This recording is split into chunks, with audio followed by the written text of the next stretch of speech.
আমরা আজকের ক্লাসটিতে Simpson's 3/8 rule নিয়ে আলোচনা করব। তো আমরা সরাসরি সিমসন্স 3/8 রুলে যাওয়ার আগে আমাদের এর আগের যে দুইটা টপিক ছিল, ট্রাপেজয়েডাল রুল এবং সিমসন্স 1/3 রুল, এটার ধারাবাহিকতা হয়ে সিমসন্স 3/8 রুলের জেনারেলাইজেশনে প্রবেশ করব। তো আমরা ট্রাপেজয়েডাল রুলে দেখেছিলাম যে আমাদের গিভেন ইন্টারভালটাকে এই যে দুইটা মার্জিনাল পয়েন্টস, এই দুইটা পয়েন্টের ভেতরে আমরা একটা সরল রেখা আঁকবো এবং সেক্ষেত্রে যে সরল রেখাটা পাবো এটা ধরে আমরা এই এরিয়াটা বের করব। তো এটা যেহেতু ট্রাপেজয়েড তৈরি করে,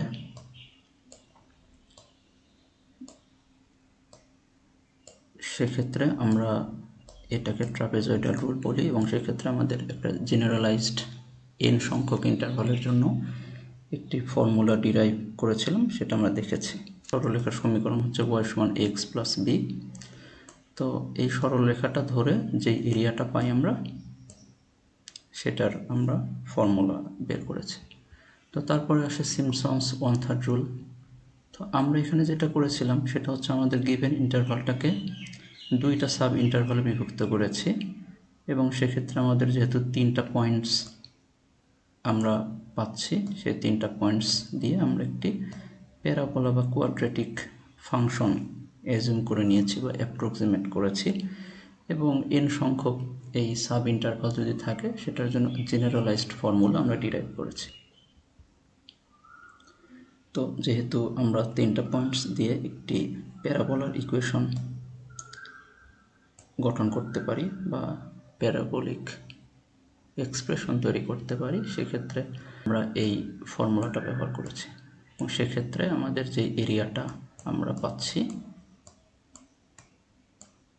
সেটার মান আমরা বের করেছি। তো তার মানে আমরা ট্রাপেজয়েডাল রুলে দেখলাম আমাদের যে ফাংশন, যে দুইটা মার্জিনাল পয়েন্টস আছে ফাংশন ভ্যালুর, সেটাতে আমরা একটা সরলরেখা তৈরি করি। সিমসন্স 1/3 রুলে আমরা একটা প্যারাবোলা তৈরি করি, অর্থাৎ ax² + bx + c। অর্থাৎ আমরা নেক্সট ধাপে যেটা যাচ্ছি, ট্রাপেজয়েডালে ছিল যেই এক্সপ্রেশনটা বা ফাংশনটা পেয়েছি সেটার অর্ডার ছিল 1, সিমসন্স 1/3 অর্ডার হচ্ছে 2। ঠিক একইভাবে সিমসন্স 3/8 রুলে আমাদের অর্ডার হবে 3। তো যেহেতু আমাদের ফাংশনের অর্ডার হবে 3, অর্থাৎ আমার 4টা পয়েন্ট লাগবে, এই একটা পয়েন্ট, এই একটা পয়েন্ট, এই একটা পয়েন্ট, এই একটা পয়েন্ট। অর্থাৎ আমাদের গিভেন ইন্টারভালটাকে আমরা তিনটা সমান সাব ইন্টারভালে বিভক্ত করব। তো সেক্ষেত্রে আমাদের যে 4টা ফাংশন ভ্যালুর পয়েন্ট পাচ্ছি সেটা দিয়ে আমরা 3 অর্ডারের একটি পলিনোমিয়াল তৈরি করব এবং সেক্ষেত্রে আমাদের যেই রেখার যেই কার্ভটা পাবো সেটা খুবই ক্লোজ করবে, আমাদের গিভেন যেই রেখা ছিল সেটাকে ক্লোজ করবে, অর্থাৎ এররটা আমরা আরও কম পাবো সেক্ষেত্রে। তাহলে y = আমরা একটা এক্সপ্রেশন এটা অ্যাজিউম করে নিতে পারি x³ + bx² + cx + d। তো এই ফাংশনটাকে যদি আমরা এ বি ইন্টারভালে যদি এটার ইন্টিগ্রেশন করি তাহলে যেই রেজাল্টটা পাবো সেটা আমাদের অ্যাপ্রক্সিমেটেড রেজাল্ট। তো এটার যদি জেনারেল ফর্মুলা আমরা দেখতে চাই, আমাদের সিস্টেমটি যদি n সংখ্যক ইন্টারভালে বিভক্ত থাকে সেক্ষেত্রে আমাদের যে জেনারেল ফর্মুলাটা আমরা পাবো সেটা হচ্ছে এইটা। তো এটার ডেরিভেশনের প্রসেসটা আমরা আমাদের স্কোপে দেখাচ্ছি না, আমরা এটার ম্যাটল্যাব কোড ডিজাইন করব। তো আমরা কি দেখতে পাচ্ছি এখানে, আমাদের y0 + yn, এটা আমাদের ট্রাপেজয়েডাল রুল এবং সিমসন্স 1/3 রুল আমরা দেখেছি। তো এখানে একটি ক্লাস্টার দেখতে পাচ্ছি যে সাবস্ক্রিপ্টগুলো 1, 2, 4, 5, অর্থাৎ যেই সাবস্ক্রিপ্টেড নাম্বারটা 3-এর মাল্টিপল না, সেক্ষেত্রে আমাদের 3 দ্বারা গুণন হচ্ছে সেই সাবস্ক্রিপ্ট ভ্যালুগুলো। আর যেটা 3-এর মাল্টিপল অর্থাৎ 3, 6, 9 এটসেট্রা, তো সেগুলোর ফাংশন ভ্যালু 2 দ্বারা গুণন হচ্ছে। তো ফাইনালি যে মানটা আমরা পাবো সেইটার সাথে আবার 3h/8 দ্বারা এটা গুণন হচ্ছে। তো যেহেতু 3h/8 এটাকে লেখা যায় h গুণন 3/8, তো এই ক্ষেত্রে আমাদের 3/8 রুল এটাকে বলা হচ্ছে এই কারণে। তো এই হলো আমাদের জেনারেল ফর্মুলা। তো আমরা এখন ম্যাটল্যাব কোডে চলে যাচ্ছি। তো আমাদের এখানে আমরা লাস্ট ক্লাসে দেখেছি আমরা সেম কোডটা সিমসন্স 1/3 রুলের জন্য ইমপ্লিমেন্ট করেছিলাম। তো এই কোডটাকে আমরা সিমসন্স 3/8 রুলের জন্য এটা মডিফাই করব। তো সেই ক্ষেত্রে আমাদের এইখানে i=h/3, এটা হবে 3h/8 হবে, y0 প্লাস y1 ঠিক আছে। আর এখানে ছিল দুইটা ক্লাস্টার, একটি ক্লাস্টারে ছিল 1, 2, 3, 9, 4, 5,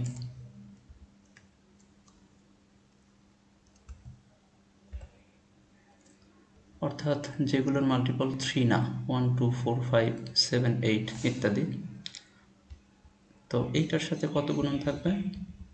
এটার সাথে গুণন থাকবে 3।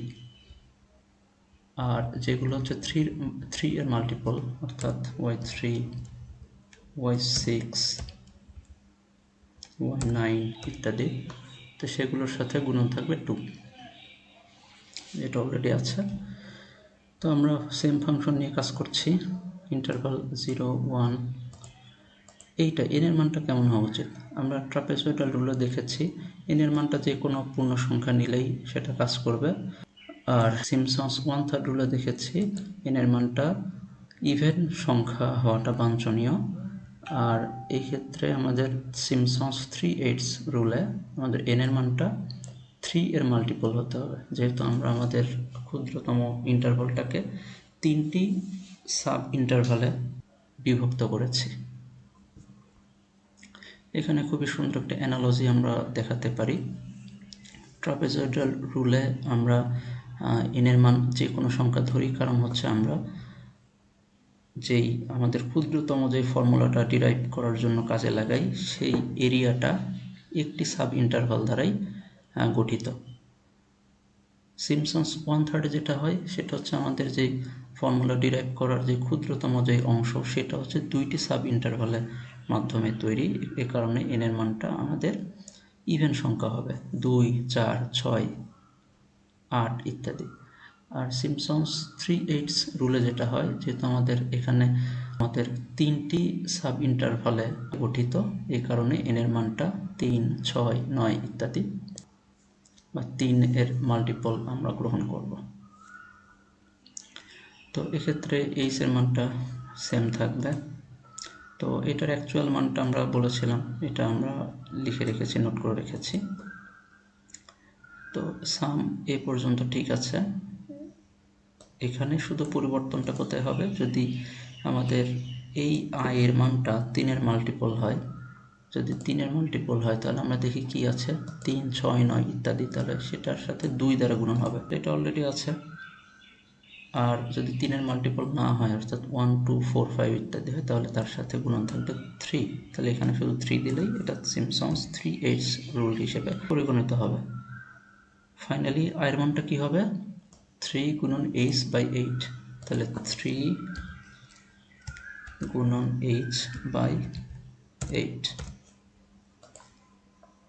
আশা করি কাজ করবে ঠিক মতো। আমরা একটা রান দিচ্ছি, আমরা দেখতে পাচ্ছি আমাদের অ্যাকচুয়াল যে ভ্যালু সেটা ছিল আমাদের যেটা নোট করে রেখেছি 1.1229।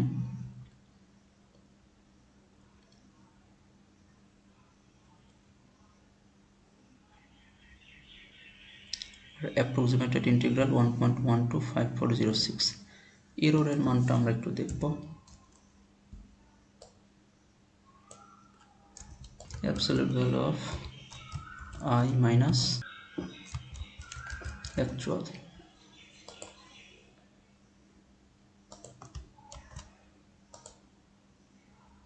এররের মানটা 0.002476। তো যদি আমরা এখানে এন এর মানটা আরও বৃদ্ধি করি তাহলে এররের মানটা কমে আসবে।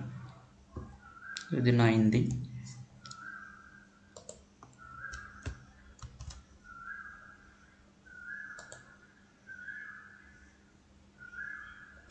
আমাদের আগের এরর ছিল 0.002476 আর এখন হচ্ছে 0.002460, অর্থাৎ এরর কিছুটা কমেছে। তো আমরা যদি এন এর মানটা আরও বৃদ্ধি করি তাহলে এররের মানটা আরও কমবে। ওকে, দ্যাটস অল ফর টুডে।